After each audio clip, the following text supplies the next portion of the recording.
right, what is up, Lyfe Cast family? It's Lennon here. I'm coming back to you with another great Lyfe Cast video podcast. This week we are focusing on movement. It's the third principle. It is one of the most important things in life. Everything moves from the tiniest subatomic particle to the vast expansion of the universe. Movement is critical to life. There's no better place to come learn about movement than from the guys at Level 3 Fitness. I might be a little bit biased, but I also know that they do things at the highest levels. So to talk movement with one of these experts is a real treat. So I'm here with, yet again, you probably recognize him from the Emotional Intelligence podcast, but we're here talking with David Jacobs, co-owner of Level 3 Fitness. What's up, Lyfe Cast? We're here to talk about movement. All right, buddy. Good to see you, my brother. Good to see you. All right, so first and foremost, I want your opinion on why movement is so important and so critical to the human experience, to life in general, to everything that exists. Well, in my office, we might go back and take a quick picture of it, but it says movement is essential, exercise is optional. And I think I might be the only trainer that kind of believes that exercise is optional. If you can't move well, it's really hard to exercise. And I have just seen too many, not only I have seen, but literature and what I was taught in school, and I have seen it pan out 100% of the time, is that movement is essential. If people are moving, they're doing well, and if they're having trouble moving, it hampers their life so much that they're angry, frustrated, not sleeping, and it can destroy them. So we've really dedicated our business and my entire career to helping people move. I don't really, people think, oh, you're a trainer and that you must work out a lot, and it's like, well, not really. I'm trying to help people's toes move. I'm trying to help people's hips move and lumbar spines move and their breath move and even have their mental, emotional self be moving, like not being stuck in the place that they might have walked in the door at. So movement is essential, and I might even cut that 6-word mantra down to 3 and just leave it as so clean. Movement is essential. I love it. Talk to me a little bit about how you've seen movement change a client's life, how you've seen someone come in not able to move well with whatever symptoms. Just give us a little journey into one of your clients. My favorite story probably is one of the clients that I've worked with the longest. His name is Ron, and right now he's in his 70s, and I met him one of the first gyms I was at 17 years ago, and he had just come off of his second discectomy, which means they took a piece of his lumbar spine disc and had to remove it because it was impinging upon one of his nerve roots that was going down to his foot. So he had a drop foot, which means he couldn't lift his foot up. It just kind of slapped the ground really hard. He couldn't walk well. His back was killing him. He wasn't sleeping. He had leg cramps. And this was a 55-year-old gentleman that had formerly considered himself a good athlete. He was running, he was playing soccer, in adult leagues, and he was just a really nice gentleman, business professional, health professional, and his life was really, this is the second time he'd been hauled to the ambulance on a gurney because of a back blowout, and where he could not move, and he was left with all this nerve damage in his leg. And I met him, and we started working together, and we tried to do the simplest things like a pelvic tilt, and the leg would cramp, and he'd fly all over like a dead fish or a fish out of water. He's like flopping all around. I guess dead fish don't move much, but he's flopping all around right in the middle of the gym, and everybody's looking at the trainer, flopping the guy, and like, what are they doing over there? And this is like 15 years ago. And if we fast forward, what has movement done for him? Nothing else has changed in this man's life. He still works full time. He still comes 2 days a week, just like he always used to do. And through movement, we've done exercises to rehabilitate all the way to the big toe is not numb. He does not have a foot drop. He does not cramp at all in exercise or life. So that's cool in life, meaning like, hey, when he's driving, he's not getting a pull me over on the side of the road cramp that's going to cause an accident. But not only there, but we're not getting it in exercise when I'm asking them to tighten up the hamstring as much as possible, which blows out most people. He's got his hamstrings healthy. And so the best part about that with fast forward is that through 15, 16 years of exercise and movement, he's gone through some rough surgeries and some other things that happen systemically in his body. But at the end of the day, he's in his 70s and he just flew out to California to help his daughter move apartments, and the guy's walking up and down stairs carrying boxes. Not only did he fly to LA, and you were traveling in your 70s, moving well, helping your daughter, and the cool part about that is it's not the boxes and the travel and his legs and back are fine and he's not hurting. Right. It's he got to spend time with his daughter. He got to help her move so she could feel safe and give her that awesome love and attention. And so when I think about how his movement helped this person, when he came back and told me that he just got done doing 12,000 steps in LA and lifting boxes and all this and no pain and ready to go Tuesday morning, ready for exercise, I'm sitting back, I'm laughing, I'm like, what has movement done for him? I mean, that guy literally, he's a friend of mine, a client, but I don't think his life would have been too good at 60 had he not started a movement plan that really made sense to help his body move better, because he was on a road of moving worse, and that would have been a really ugly road to see like what other body parts are going to start getting trashed and beat up and be right back in there, with another disectomy and another surgery, and that's just a horrible atrocity. So anyway, that's one of my favorite stories about how movements help. I love it. And that pops into my mind because having worked here and then just been in the business for a long time, when you start to actually see how the movement aspect of it starts to change people's lives, it's unbelievable. And the success that I've had with clients doing the basics as translates to anything that anyone wants to do. And your story kind of brought two things to mind, or the story that you just told about Ron, I believe you said his name was I think there's a myth that says you get weaker when you get older, and that doesn't have to be true at all. We laugh. I've seen so many people come in, and as they age, they are getting significantly stronger. Significantly stronger. And then B is the basics. And I want you to talk about how just teaching the basic movement patterns, what you think those are, how they apply, and then that whole myth of getting older means you have to hurt more and be weak and whatever. Talk a little bit about how those interconnect and what you think. Basic movements to me have been summed up pretty much by, first of all, I have to say it's individual. It's our first principle here. So it starts there. So when we say, what's basic movements for people, it's like, well, what do most humans, 99% of the humans that I know are going to get up today out of bed? So they're going to start off horizontal and they're going to end up upright on their feet.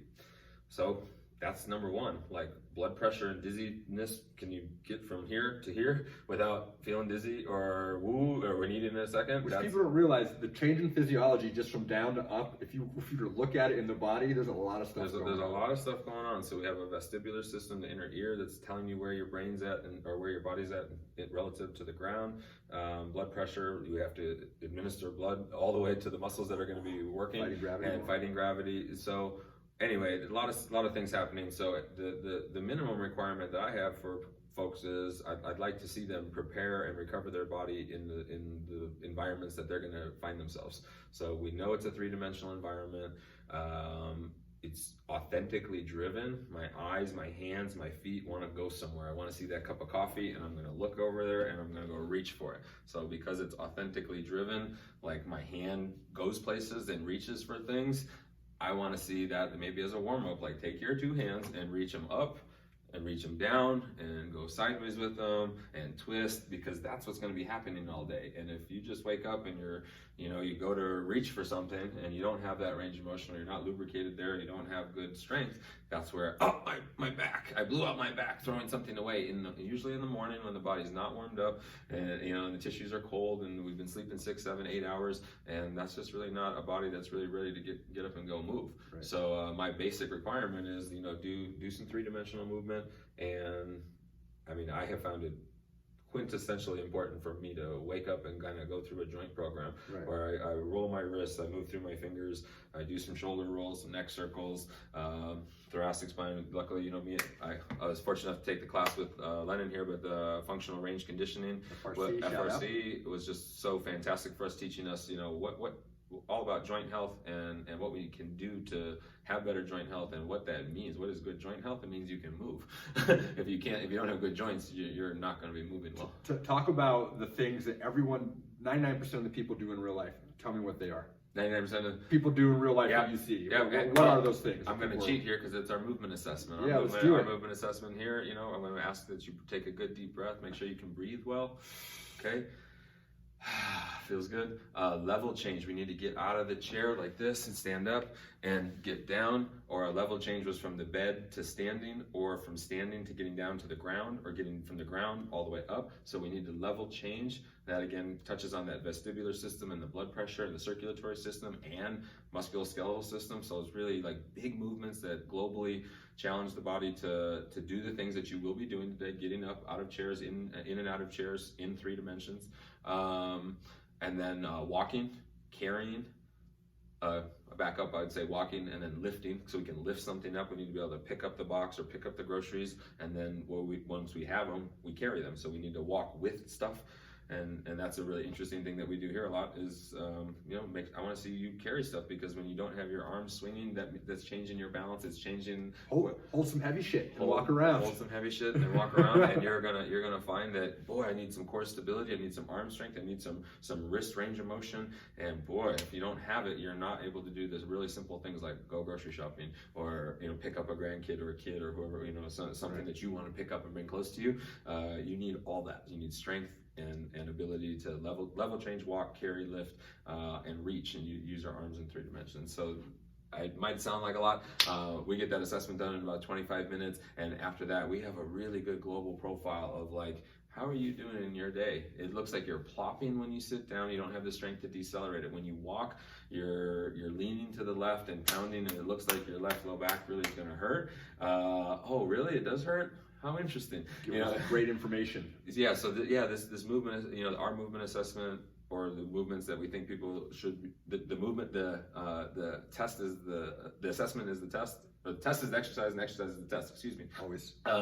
And so, like, why would we assess you doing an overhead reach squat if you're 70 and you never have to do an overhead reach squat, when I do need to see you get down in a chair and get out of the chair, and can you walk a good 60 yards without getting winded, listing to the left, or scuffing your foot in a way that's going to get you tripped when the floor is uneven. Right. So we really stick to the basics of function, like how is somebody breathing, moving in three planes, and then the individualization, like, hell, you play tennis. I see. You're not just here for walking better. You're here to hit that ball and beat your opponent. So now can I see you do all that much faster in greater ranges, and here do it with a racket in your hand, so I can kind of see how your arms are moving here and how you're doing here. And I was going to comment for the athletes or the people who are out there, not just talking about standing up out of bed and putting stuff up and that, but it's the same exact thing. If you're playing tennis, you're going to go in level change. You're going to reach, right? In basketball, you're going to squat and jump. You're going to do all these different patterns. And so I think it gets back to whether you're working with, the middle-aged, a senior citizen who is trying to be stronger and not hurt as much, to the stud athlete or whatever who's killing their sport. The same principles It's apply. the principles, and we've, in the last maybe 15 years, the word functional fitness has been really, I think, a gift to our industry, yet often bastardized and glorified poorly, but at the end of the day, functional, the root word is fun. So the root word is fun. It's what people like to do. That's the eighth principle of our flames. That's right. So but the function, what do you do, Johnny, versus what do you do, Joe? You do different stuff. Your workout should not look the same. You really should not be looking the same. I mean, you gotta not only cross train, so you don't just train for your event, but make sure that your events or the things that you like to do aren't hurting you. A lot of people, I love to read. Well, great. But reading is hurting your upper back and your neck and your eyes and stressful, so cross-train with a walk. Exactly. But if all I like to do is walk, I like to walk, well, your arms are probably pretty weak for carrying, lifting, moving, and you need some strength on that sucker. So I really want cross-training, meaning like train everything, train a plethora of movements and diversity, but the thing that you're going to want to do the most, or what's most important to you, like, I love my walk with my friend, fine, let's make sure we're doing a program to protect that thing that's precious to you, which would mean every day I want your foot on a tennis ball, massaging your feet, because your feet are the most critical thing to your existence as a walker. Okay. And are you moving your spine a little bit as a cross training technique of move it in 3 planes, because in your walking you're not really going to use all that, and you don't want to just kind of get stuck and not have that later for when you need to reach or do something else in life. So anyway, individualize programming to the functions that they care about is what we want to see. And we learned in FRC class that if we don't have something like the capacity to do work, if we don't have it, there's going to be an injury. So what we need to do is build in a program that says, like, I know I'm going to be out there walking 3 miles on uneven terrain. I need to be training my foot on uneven terrain. I need to get my stamina up so I have an hour of capacity from my aerobic thresholds. And it's just so important that we're programming for, like, how am I going to get to be good at that event that I want to do and protect it, because it's so important to me, and not just kind of do 3 sets of this, 3 sets of that, 5 sets of this, and train muscles and joints. Like, we can really get nitpicky and say, hey man, you need to be on your feet in 3 dimensions with different terrain. Let's get you over there on some different terrain and start balancing and strengthening all the structures so you're better in your authentic environment. Yeah, I think that one of the big things for me working in this profession that really clicked, and again, I'll shout out Dr. Andreas Pina, was make people who do human shit better, be better humans, so something like that. But yeah, some of the exercises have gotten so out of control where, I mean, I don't have a problem with the Turkish get up. It's a wonderful strength exercise and core. I just never seen anybody need it functionally. Who gets up like that? Whereas I see a lot of people that can do an awesome Turkish get up, but I'm not so sure that they're walking well. And I just kind of, maybe that's where my career has taken me, and some people are not built to train around me or want to hear what I have to say, because I guess I'm principled in the fact that if you don't have a prerequisite, if your joint can't do something well, if you don't have good hip extension, what are you doing lifting something that requires hip extension? If you and here I am 20 years into the career, I don't see many good feet. Let's talk dorsiflexion. It's killing the world, right? It's killing the world. Talk about that. And if you can learn one thing from us people, if your ankle, let's both look. Come on, if your ankle doesn't bend well, if you can't, when that foot hits the ground and your ankle can't come, your tibia bone can't come over the foot, you're in big trouble. You're just in big trouble. And I think it should go right on the epitaph of many people in a cemetery. Here lies Johnny Joe's grandma because they lack dorsiflexion. And they're like, what? You don't have ankle range of motion? It killed them? Yeah, because at 45 when they were squatting, the ankle didn't move and it put a lot of weight on their other knee, and they spent the next 10 years going to PT and doctors and getting knee surgeries and taking Advil and not sleeping well because the other knee was not doing well and it's hurting. And then they stopped playing tennis, which was their Tuesday afternoon fun social event, and now I'm just like, well, I'm just gonna watch Netflix, and now diabetes and blood pressure and the fall, and it all comes back to, damn it, you didn't take care of your feet very well. And in my opinion, that really is a medical atrocity. It's a human atrocity, and it's why we're here, and it's why every single session, if anybody watches this video and you ever worked with me, did you have your shoes off during the session? Yes. Did a guy mess with your toes a little bit and try and teach you how to take care of your ankle? Yes. Because you just can't be human and walk around in this world without a good foot and ankle, and that's just not, it's not going to cut it. That popped into my head too. It's like there's so much wrong information out there. I don't know if disinformation is the right word, but for example, when I went to get my knee checked out, the orthopedic surgeon, I won't say his name, and he's supposed to be pretty well respected, said, hey, you can start doing a XYZ knee exercise, said knee extension, leg press. He didn't give me one thing about my foot and ankle, not one, nothing to address it. And knowing what I know, I sat there and I didn't call him out, because I don't think that's a professional way to do, but I'm thinking, you didn't give me one exercise to work on my foot and ankle, knowing I have a knee issue. And you actually didn't even give me anything for my hip. Everything you told me was about extending and flexing my knee. I find it utterly disgusting. I'm not trying to be hyperbolic here. I'm just saying I find it disgusting that people go in and get an image of their knee or go to their doctor and they have a knee issue and they're 50, 60, it doesn't matter, 40, I don't care what age. And if they're not looking at what that both feet, not just the side that's affected and injured, both feet in ranges of motion and what they're doing, they're missing the boat about what a knee injury is. And I have made an entire career out of not really caring about what the knee structure's diagnosis is and trying to help people's feet and hips out above and below, and they walk out of here saying my knee doesn't hurt and they're happy and they go back skiing, and that's just the truth. Talk about it's kind of new, I think relatively newer, and our one of our mentors, Lenny, talks about it. But the difference between what the MRI, the pictures say, and what the symptoms often are, and how they're not always related. In fact, very often. He's got a wonderful saying: "Treat the man, not the scan." And or the woman, gender new, anything. Yeah. Just don't look at that image and say the doctor sees the image and it says there's arthritis in the knee. The only and says you're going to need surgery, or this is why your knee hurts. And the problem is there's litany of research that shows that plenty of people in massive numbers, like in the 50th percentile and more, that if you're above 50 years old, you have arthritis in your knee. But 85% of those people don't have pain in their knee. So pain and arthritis are not correlative. You can have arthritis and not pain, which would mean you would not be warranting a knee surgery, right? Because that might not be where the pain is coming from. The context of why you think your knee hurts matters. And when they say the structure of your meniscus is got a small tear in there, you start thinking it hurts right away before you even know if you functionally have flexion and extension without any catches. So it's really, really important to ask somebody, where does your knee hurt? When does it hurt? And can you try and flex it or extend it a little bit better instead of labeling, oh, you have a meniscus tear, you need surgery, or I didn't do a great job explaining that so well. It's just other than trying to say, asking somebody what their functional capacity is, instead of labeling structures. And if we label structures, we're going to get in trouble because nobody knows why your knee hurts. Nobody. I think a good way to kind of compare it, as we're talking about the imaging, is you'll have people, if you look at their MRI, you'd be like, oh my God,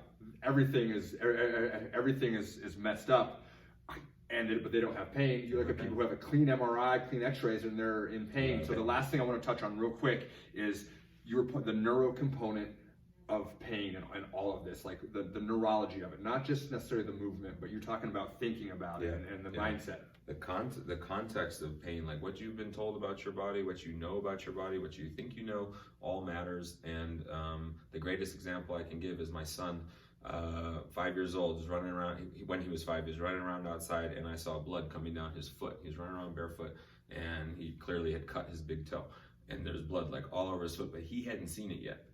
And he's running around, and I say, hey, Maxwell, come here. And I put my hand, come here, Lennon. I put my arm like this and said, Maxwell, don't look down. So I blocked his chin so he couldn't look down. And I said, guess what, buddy? I got to take you inside. I don't want you to cry. I don't think it hurts. Right. But you've been running around for a while, and you have an owie on your foot, but I don't want you to look at it. And he was fine. And he came in, and I kept my arm underneath there. And I said, I'm going to go get a Band-Aid, and we're going to just make sure that you have a little cut and make it better. And it doesn't hurt, so let's not overreact. Right. And I just kind of played the game of, don't look at the blood, don't call it a big injury. You're out there playing, but there's clearly an injury. The tissue is broken. Right. And what 5-year-old do you know that sees, if you see the blood, you're gonna 5-year-old, 38. Yeah, right. So I kept him from looking at it. And I say, all right, here's the Band-Aid. I'm gonna let you look. And he looks down. His eyes get real big, and I'm talking to him saying, don't cry. It's gonna be okay. Daddy put the Band-Aid on. Now let's go back out and play. And he went back out and played, and I proved that pain is not correlative to tissue damage. His tissue was damaged. Right. But by being in a safe environment, telling him he's going to be okay, and having a plan that made sense to him, that was credible to solve the problem, there was no crying, there was no tears, there was no pain. And the 5-year-old went out and played. And my biggest hope is that story can translate into, it's not just for kids. Right. This is for adults. Don't look right at the thing and say, I'm gonna die. Instead, it's take a deep breath, figure out a solution to the problem, call somebody that knows what they're doing with that problem, and don't overreact, breathe, calm the nervous system instead of go the opposite way, and drive your parasympathetic nervous system into a state of relaxation so you have clarity on making a good choice. What should I do next? Instead of overreacting, I gotta go to the doctor, and then they label it, you have a tear, and now you're broken, and then that just drives more pain. So the best thing to do is really assess it functionally. Can you move it in 3 planes? Can you breathe and know what you have? Start with where you're successful and continue to do things that work. If you come in with a mentality that you think you're broken, you're broken. You're gonna hurt